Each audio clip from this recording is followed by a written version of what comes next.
Guys, welcome to another episode of Dirty Pipes. Today we are reviewing one of my personal favorites, and actually my only car. The Nissan Altima! My Nissan 2010 GTR.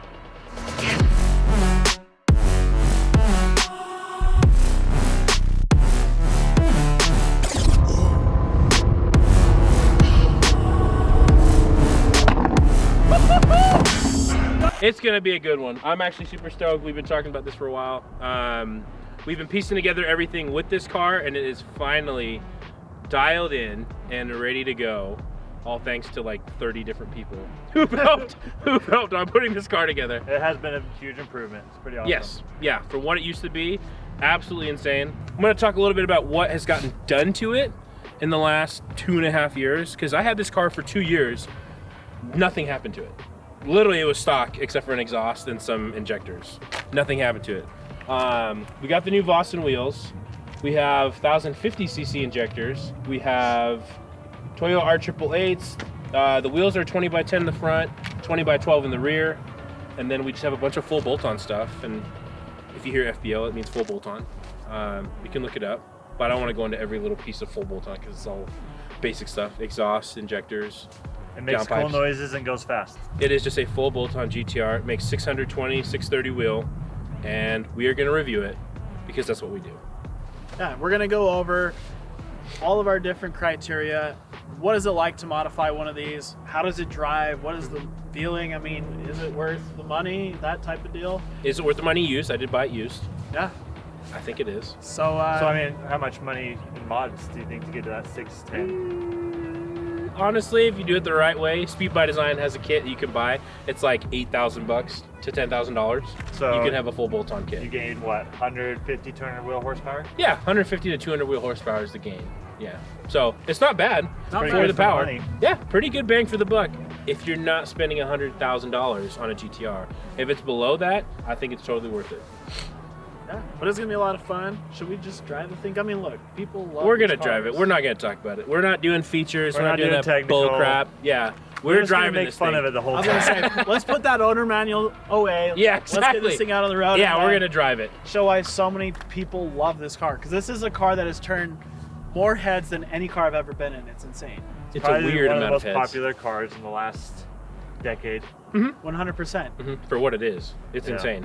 From kids to adults too. Like, it's a wide range. It's awesome. So, Oh yeah. So hopefully Nissan updates it because it's a little outdated now.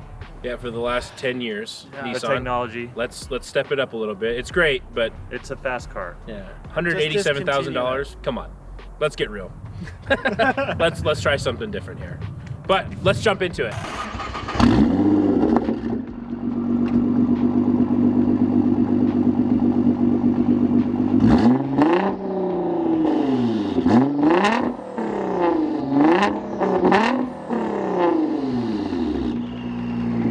Woo-hoo, the turbos! The turbos sound amazing. Holy fetch! Oh, your door's not shut. Oh. Dude, those turbos sound good on Oh, that yeah. little downspool. Testing, man. Can you hear me? And take that as a no. Hello? Jeeverton? Brother Todd, can you hear me? Roger, Dodger. Yes, we are officially a YouTube channel. Is that all it takes is just get walkie-talkies or a YouTube channel? That's all you need. And your beautiful face. Guys, we are in the 2010 Nissan GTR R35. Oh boy. And we are gonna do a little review. Okay, so for all of you that don't know, this car right now, stock, is a 3.8 liter twin turbo V6. This car made about 502, 520 crank horsepower, about 450 wheel horsepower. Now this is not stock. After 2.5 years of literally just daily driving and just basic stuff, this car makes about 620, 640 wheel horsepower, which is incredible. Now, Brad Jepson is the one who did all that magic. I didn't do anything. So, big ups to Brad. But yeah, this is my R35. As you can see, the steering wheel is not normal. This is the custom Nardi steering wheel with the energy, quick release, and I have upgraded paddle shifters, which are just bigger and thicker. I love these paddles. Good friend of mine, Matt, and the guys at 2JZ Motorsports, they actually hooked it up on this. We need to do a little pull here, actually. Jeez.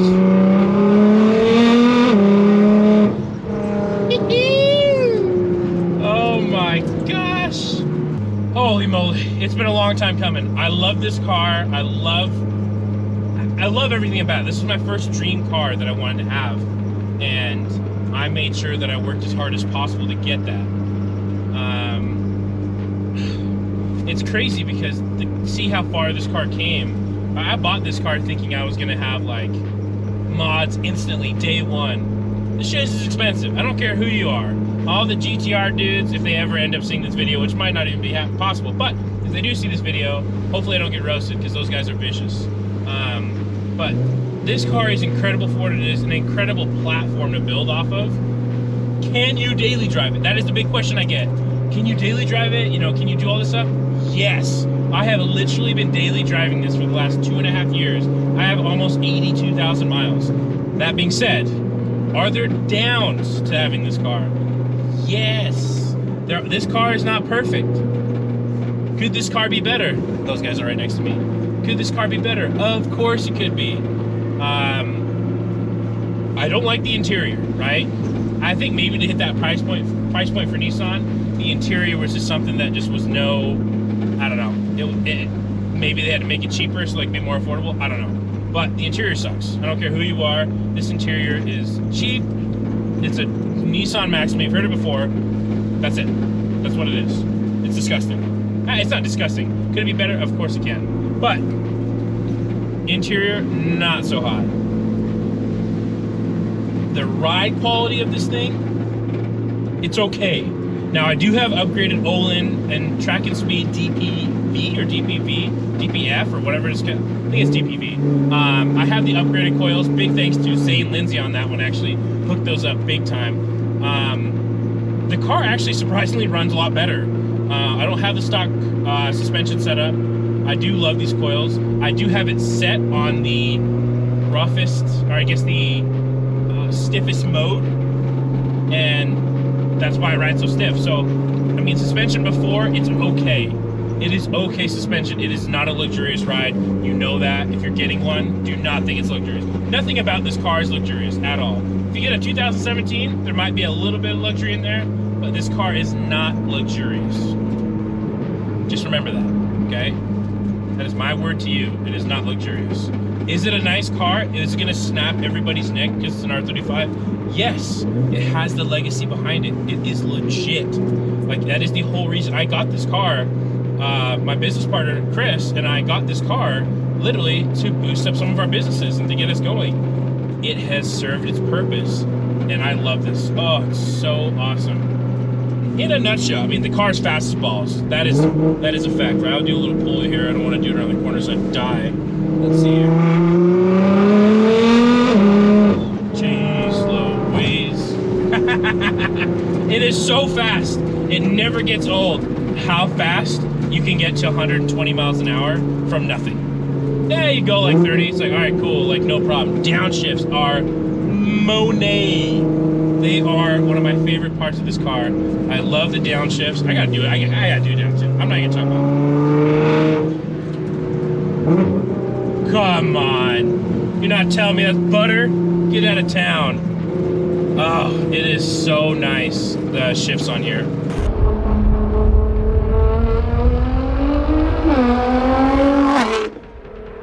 This ride's a little rougher than normal cars, but obviously gives you the performance of turning, acceleration, which is nice.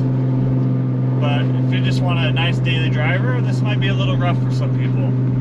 But if you want something that makes you smile every time you drive it, I would say this might do the job for you.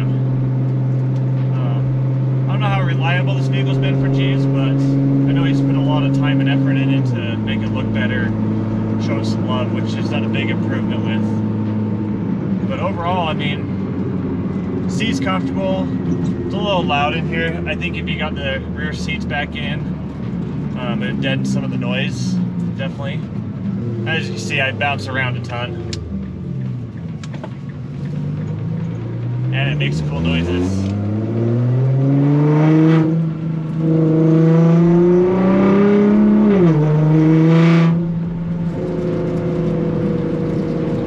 Paddle shifters are nice. Transmission's pretty good, actually.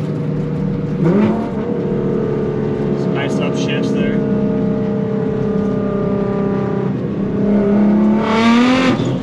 Holy. Oh my gosh. Don't let Jeevz know I'm smiling this much about this car. Oh, I forget how fun turbo cars are. Both vehicles I have are supercharged. I haven't had a turbo car since my Evo. That was a blast. But this is on another level. For my first time driving a GTR, it's pretty fun.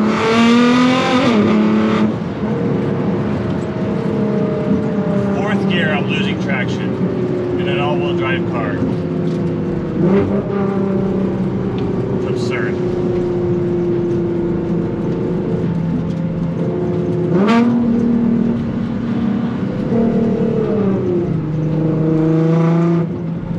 You gotta love the sound of turbos, the blow-off valves.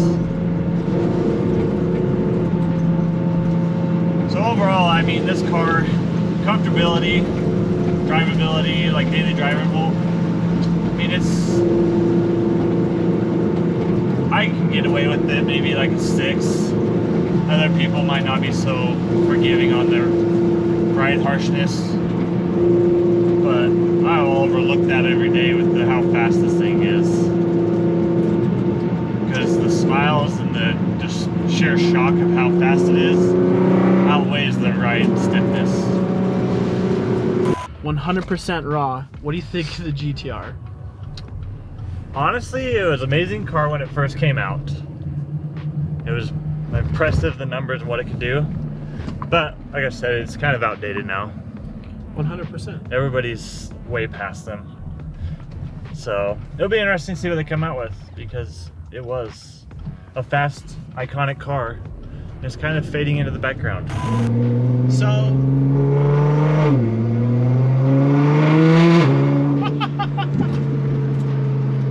super cool car, guys. Obviously the GTR is iconic in every sense of the word. Doesn't matter if you're a JDM guy, if you're a Euro guy, if you're a domestic.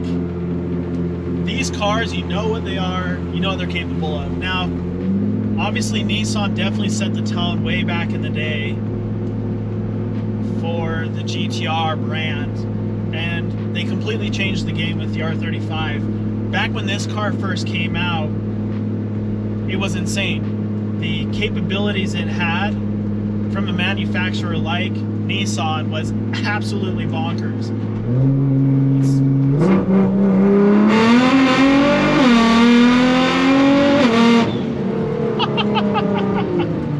It's an insane car. It is fast and it is so much fun. And in fact, I'm not gonna lie, I hated GTRs.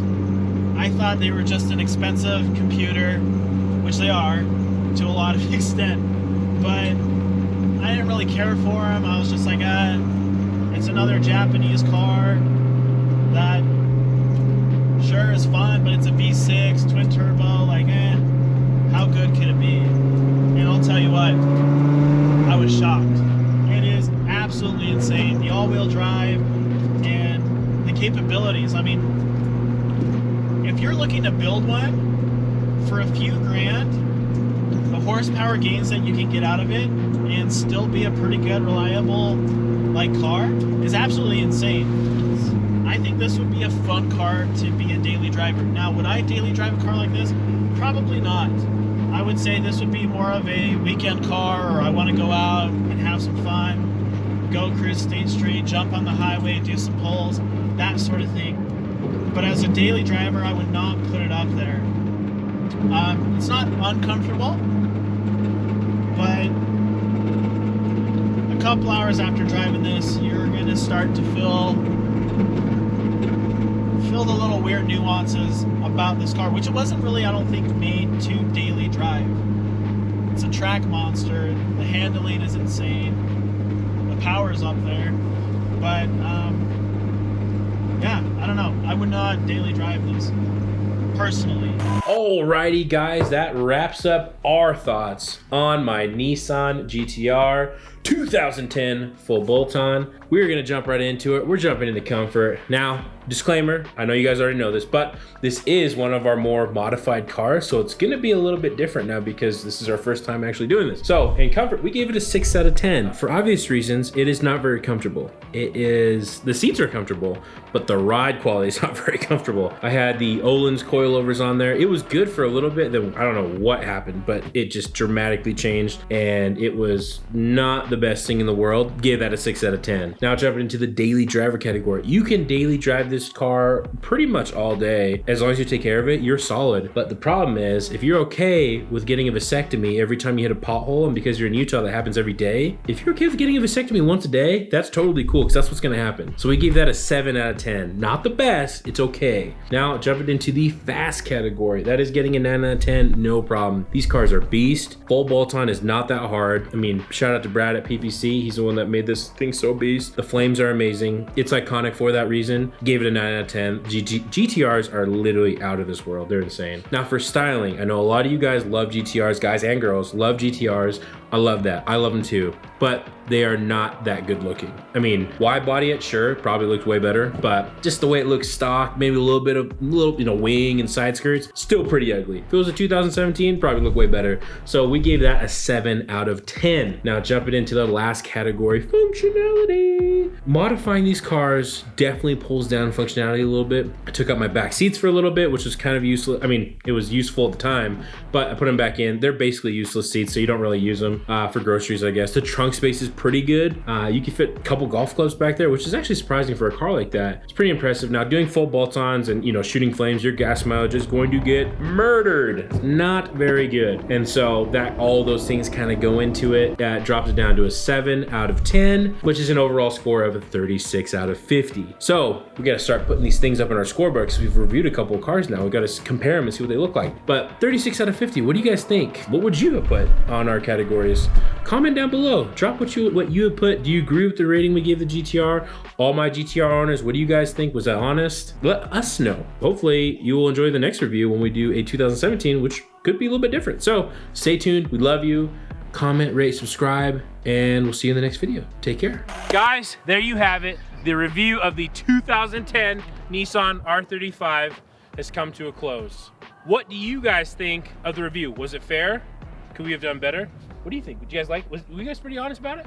I feel like we're all pretty honest. I think our scores all together really worked out well. Yeah, the score overall was brutally honest. It was brutally honest. No bias. None. Yeah. That's coming from a guy who hates GTRs, who's indifferent and loves them. So. Oh, I'm not indifferent. I don't think I've ever heard Todd say anything about positive about GTR. I think I'm pretty clear where I stand. Todd doesn't know which way he swings, but guys, I hope you liked the video. Please comment and like the video below. Thumbs up, baby. Ding. Ding. Why did we hit the ding? What's the ding for? Is it the bell? The bell. Hit the bell. Yeah. Why do we hit the bell? Why do we hit the bell? Yeah, why do we hit it? To stay notified on all our newest videos. That's why I hit the bell. Nailed it. Gosh, I hate myself for doing that.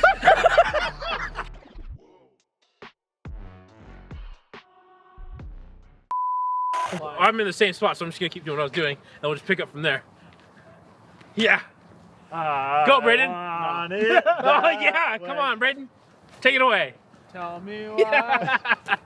No, that's not going in the video. Oh, 100% is now.